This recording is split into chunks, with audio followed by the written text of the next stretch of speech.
My name is Angela. I'm honestly not really sure where my journey started. I grew up as I'm Native American, so I grew up on a reservation, which is probably not something that a lot of you are familiar with. But we're very spiritual, so my grandparents were always talking to me about the Creator and telling me stories, and that's what I grew up hearing.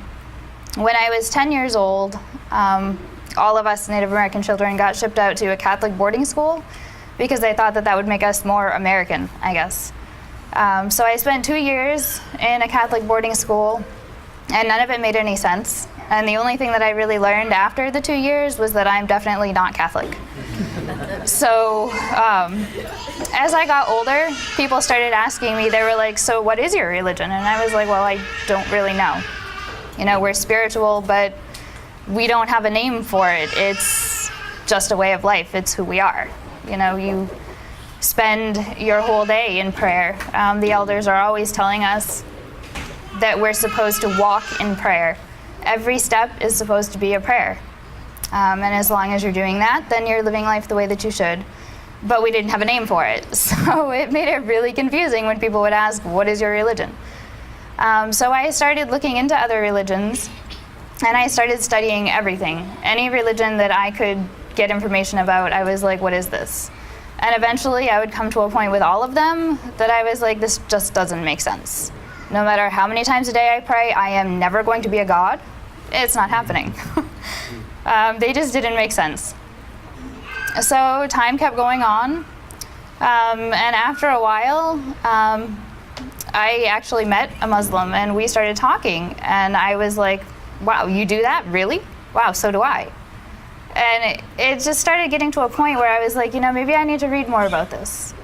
So I went online, and I started reading whatever I could, and it all just made sense. Most of it was stuff that I had already heard from my grandparents. So it just seemed to make sense. So I kept reading, and I went to the grocery store one day, and we had this little bin in the grocery store. It was like books people would drop off, and they'd buy the books, and the money would be donated to charity. So right on the top of the stack was like all of these books about Islam.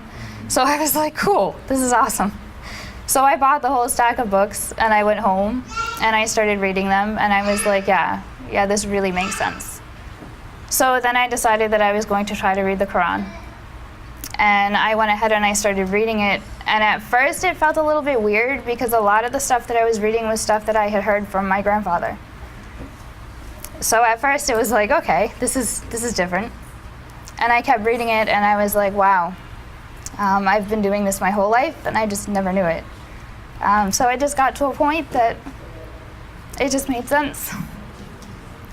And here I am. Well, I came to his class. I found it online. I moved to Houston, and I was like, you know, I really need to do this, but I don't want to do it on my own. So I looked online, and I found Dr. Kazi's class, and him and his wife have been there for me every step of the way. And I thank them and Allah for it very much.